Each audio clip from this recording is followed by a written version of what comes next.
Bethuel, son of Milcah, who Thank you, Sanjay. well, Cody, can you read 16 through 20 for us, please, sir? Sure. The woman was very beautiful, a virgin. No man had ever slept with her.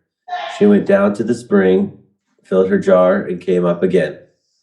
The servant hurried to meet her and said, "Please give me a little water from your jar.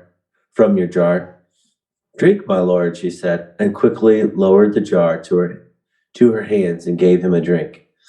After she had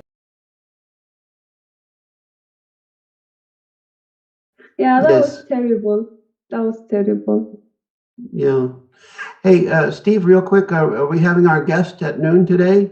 Yes, I left you a message this morning, but I know you've been very busy. Yeah, maybe after we close off of this, if you and I could kind of discuss the format, and that would be Okay. great. Yeah, I Okay. left you a voicemail a little bit earlier today. Oh, like at 7 o'clock in the morning? At 8. Oh, at 8, that was you calling. Yeah. Steve,